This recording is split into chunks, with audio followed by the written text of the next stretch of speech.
So there was a lady that was sitting there not too long ago. There were two young men standing at the counter that were helping her.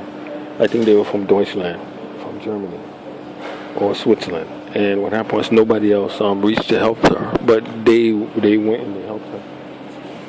Two young men, and I think, like I said, they might be Schweiz, Deutsche, or they might be from Deutschland, in Germany. And what happened is she didn't have it. She was either inebriated or drunk or maybe on substance abuse.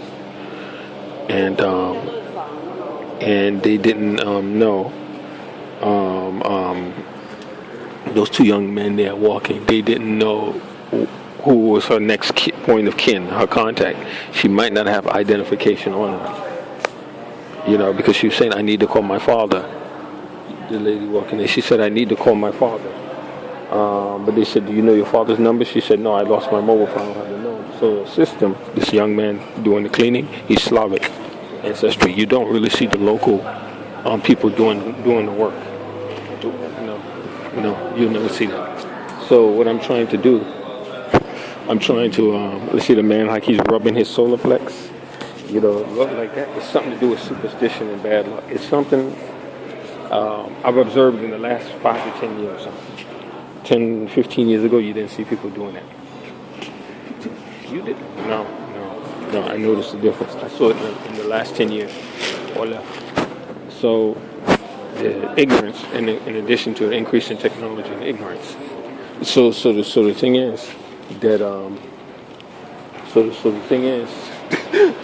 that I'm trying to design a system by which, if the young lady or the person doesn't have an ID or something like that, there would be a biometric conduit, or by which, from any device, first responders or a person that wants to help would be able to have the minimal information of the contacts that would be of help to the person nearest to the proximity of the person, either in the same country, same city, or whatever. They would be able to. Thank you, young man. You are from Deutschland? Austria. From Austria? Yeah, because I heard it in your accent. I used to stay in Stuttgart. I used to live in Stuttgart. Oh, okay. Yeah. So you speak German too? Kind of sprechen. Wenig. Okay. Yeah. How is Austria? How's the economy? The economy? Today it's good. It's good. We have a conjuncture. Yeah. But it's good. Are you? I think it's better than here. Yeah. Are you getting? No. What I want to ask you is because I haven't been through Austria in a long time, since I was in Munich years ago. Your rental rates, your apartment rates, are they as expensive here or less? Less. Far less. Okay, give me an example. Studio apartment in Uro, how much? So just a normal apartment? Normal, yeah. Let's say in Vienna. For a week, a month? 1 month. 1 month? Yeah. As a tourist or as living? As a living. As living. It's about, let's say, 40 square meters. Yeah. But in Vienna, 400 to 500 euros. A month? Yeah. How many square meters? 40. 40 square meters, about 500 euro a month. In Vienna. In Vienna. Yeah. Being that's the capital, that would be the most expensive. Meaning, if you go outside, it would be less. Yeah. So, yeah. Amazing. It's about. Amazing. Yeah. I think here it's a little more expensive. Let me give you an example. Here is studio. I just spoke to the leading people yesterday dealing with real estate here in Iceland. About maybe the lowest, 1,300 euros. Now get this, how many square meters? 30. One was, I think 29. Yeah, but I think you earn more here. Or? Okay. It depends on what you do. Yeah. You're right. They might. Like, I'll give you an example. Maybe average. The ambulance won't come? No. You have to go to your hospital.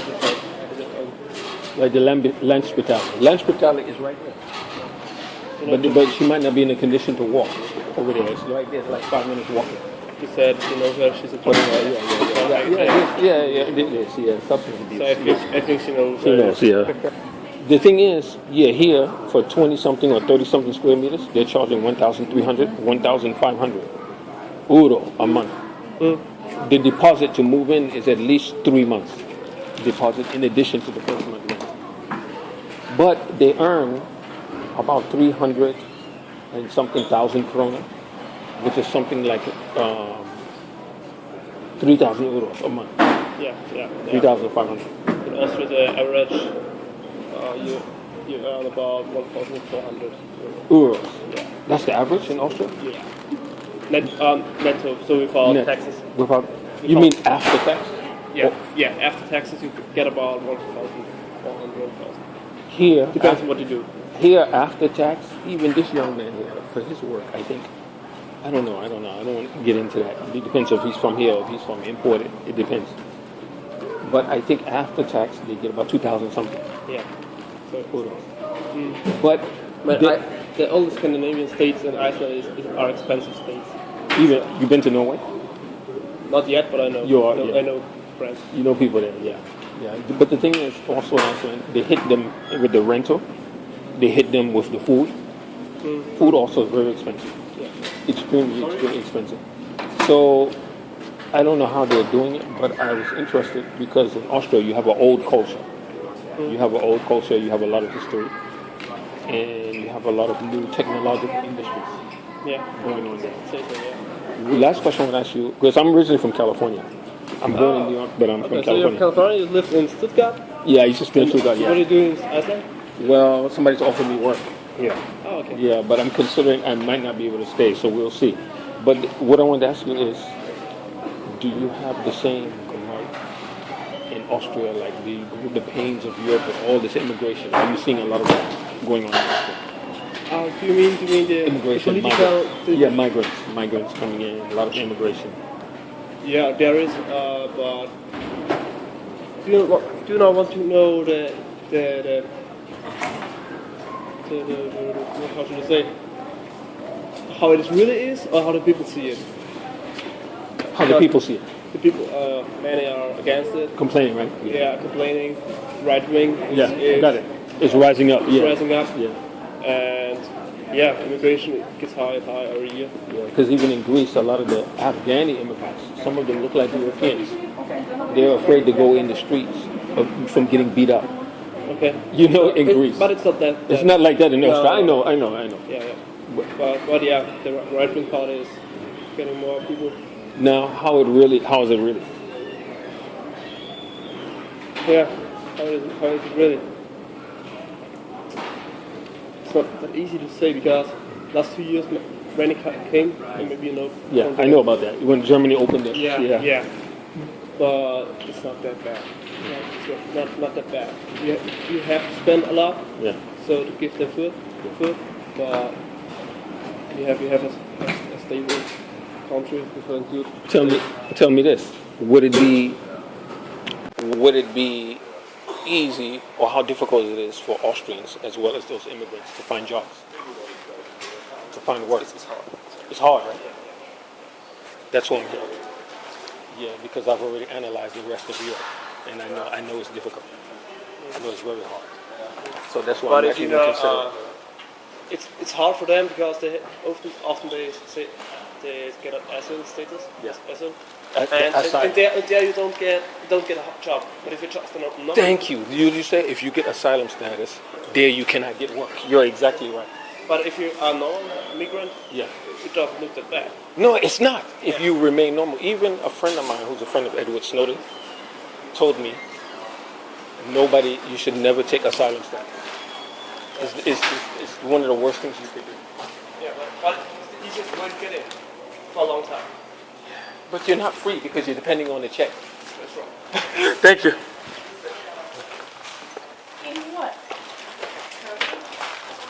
So see how the men with the suits, they came in. They looked in, and they left. These are like national security people because the Americans are upset. They're pissed off. Yeah, that you're here. And the guy, these two men here. The guy, the national security guy, the guy that's at the house, that came to the house, he's a spy.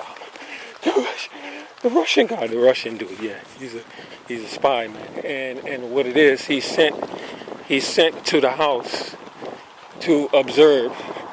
See, because in national security, you have a lot of fascism in the national security structures. A lot of fascism. See, Obama was trying to quiet them down a little bit. He was, yes, he was trying to quiet them down a little bit. You see, now Trump himself is not a fascist. He's not, no, but the people around him are using his vibration. Yeah, for that, to do all kinds of stuff, unconstitutional stuff, all kinds of evil stuff. You see, this is what they're doing. But in my case, it comes out to saying it's racism. It is, yes, racism. See, once this gets out, it's found out, okay, yeah, hell's gonna break loose. In the United States, yeah, hell's gonna break loose. See, because the guys that are really doing terror, that are really doing stuff out, they ain't going after them. The Arabs, they ain't going after. They're not going after. Like those two guys just left. They ain't going after those guys. And it would be something with the leadership at the BSI station too. They ain't going after them guys. The Arabs that are doing killing and all that. See, they ain't going after those guys. No. See, the Indian community, Pakistani, Indian subcontinent, they got money. And nobody can say nothing to them. They got money. They got plenty of money. So those two gentlemen, you can see a progressive view from Austria. Yeah, a mindset. They have a progressive mindset. You see, so what happens is that means the Russian dude, yeah, he gave a report that all my stuff is gone.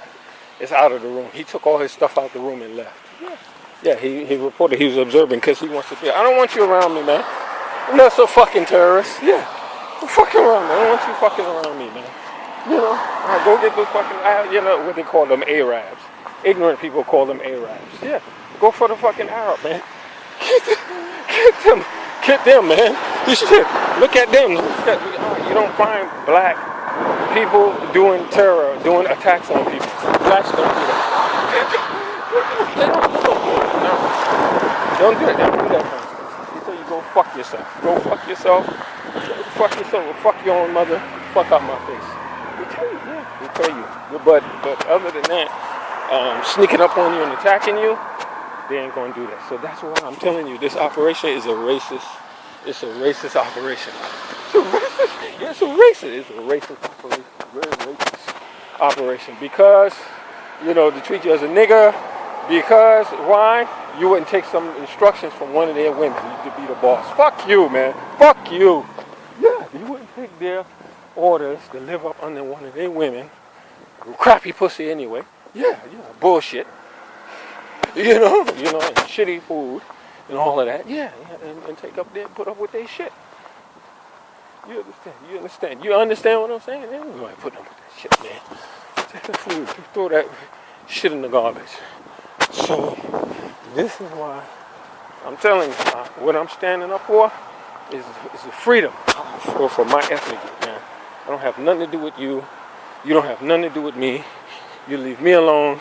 I leave you alone. And they use the black woman also. Yeah, you're going to find out when they say it's the niggers and all that. Black woman is involved with this too. You're going to find to make you look like a nigger and all that. Yes, man. Oh, come on, man. The woman, man, against the man. See, because the man, the affirmation of their manhood, the man is a mantle, man, of a lot of things, man. If you could break down the man, you break down the whole people. You ruin the people, man. Once you the man, the woman is really the center of the community, but the man is important peg, man. You break him down, man, the people ain't nothing. They do. They're attacking men, the males, man. They're attacking the men, saying that you terrorists and all that. Fuck you, man.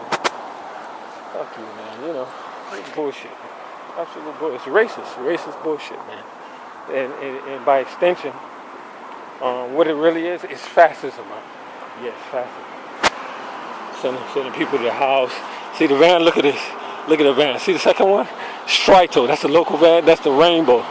The LGBT, which they have a group called Samedi. I'm not a part of that community, but I do have links with that community.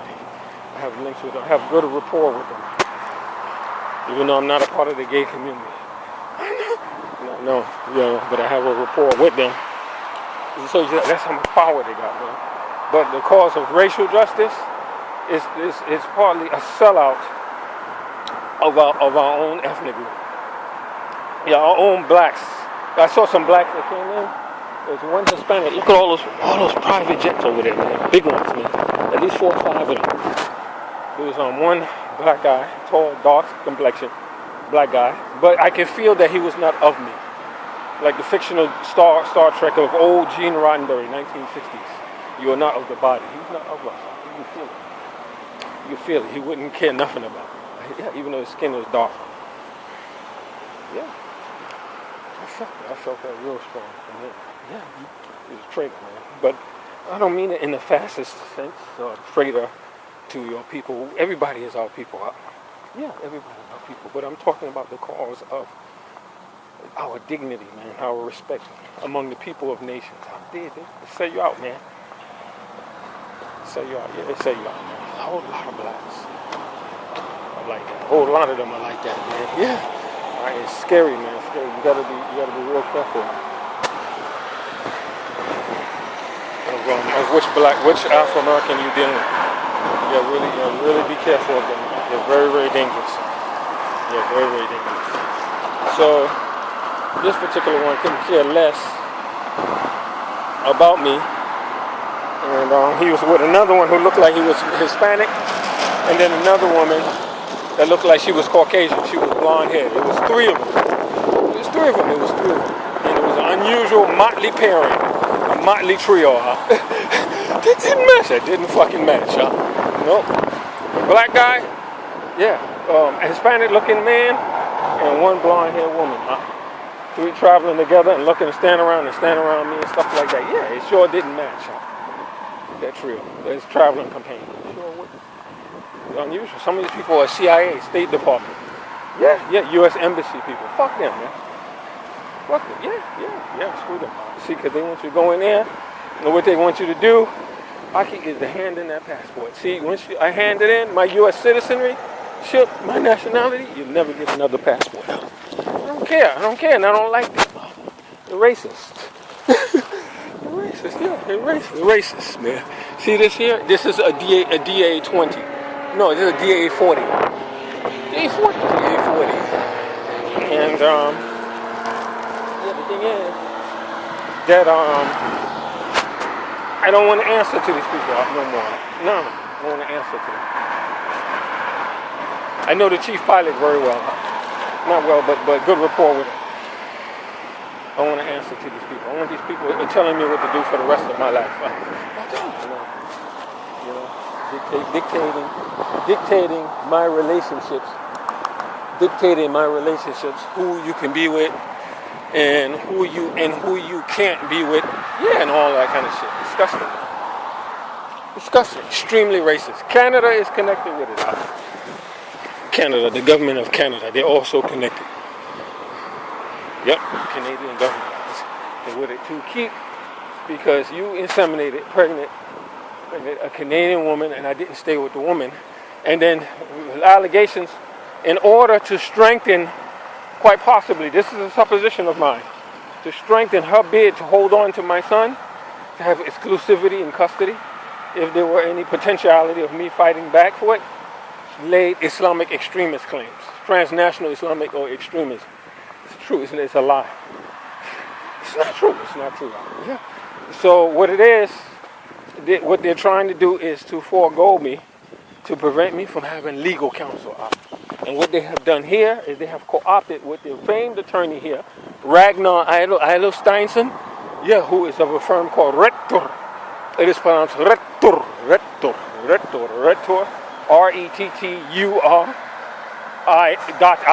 Rettur. Co-opted with him in order not to represent me, so that I don't have any legal representation, favorable in the system, so that I can get kicked out of ISIS. That's right. That's what they did, and they did this way in advance. As soon as I landed here, the Department of Homeland, segments of the U.S. Department of Homeland Security, they have planned this out. They planned this. They planned to do this out long time for my execution. for execution, arrest, and beatings and detention and torture and all of that. Yes. Right now, they have done it out there. That's right. We're continuing to beat the drum, violent drum of Islamic extremism out. And you have nothing to do with Islamic extremism. You don't even have money. I'm talking about myself. You don't even have money to buy a damn bus ticket, a local bus ticket here, a local bus ticket for a ride costs 440 krona. Bus ticket, a bus ticket. How you going to affect Islamic extremism? You see, it's as if you're a threat or something. This is none of your. It's none of your business. It's none of your business. It's none of your business. No, absolutely not. This is none of your business. I'm argumentative, and I like to argue, and I'm gonna fight for the people, for the rights of people. You're not gonna break into anybody's car. None of your goddamn business. You understand? You understand what an insult, man? Yeah. The temerity, audacity, man.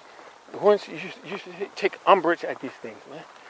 As a human being, man. And yet they want to go to a vacation in Africa or the Caribbean or all kind of place. Don't come there, man. Man, they don't do that kind of stuff, man. These young men here, these are Icelanders. They do this as summer work. So, like I told you, the Russian young man, he more than likely reported to some authority because he's a spy. Because I was in contact with Edward Snowden. Even when I mentioned Edward Snowden to the Austrian's eyes opened up a little more with fear. He got nervous. Huh? Yeah, he got nervous. So what happened was I was in communication with somebody linked to Edward Snowden who is linked with the Duma, the Russian Duma.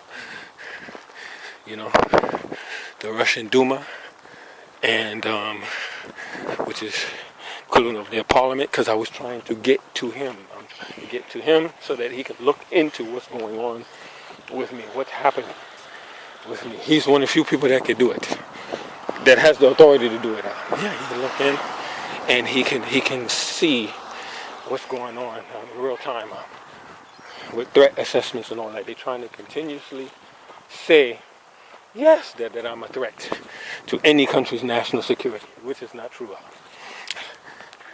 And they're using racist, fascist people to come and stand around and watch me. If I'm in the house, want to come down, follow me behind. I don't want to talk to you, and you're not my friend. And one way that I know he's a fascist, when somebody walks away and they clasp and they grasp they clasp and they grab their fists like this. They grasp their fists like that when they're walking away from you, when you don't behave in some kind of way. You saw how when I opened the door for him, he yelled at me, "Who the hell are you to yell at me? Yelling at me? Yeah. Who the hell are you? You're not my father." So I call you, and all those other people living in that house, all those other people. Nobody would open the door for him, and you heard it, and the bell, the thing is loud, and it was still a time where somebody would be up, and I heard it. I heard Roman, he was up, he was awake, among other people, but they had a plan set up with that guy, connected with Andre, who runs the house, who's supposedly an Ahmadiyya Muslim Russian convert, or Latvian convert. Andre. See, they had something planned with that, and this would all be liaised and reported to Mansour of the Ahmadiyya movement. Yeah, it would be reported to Mansour. Mansour would coordinate and control it. You see what I'm saying? So what kind of Islam is this, man? Well, you're betraying, you're selling out your Muslim brother. Like, what? I mean, what kind of,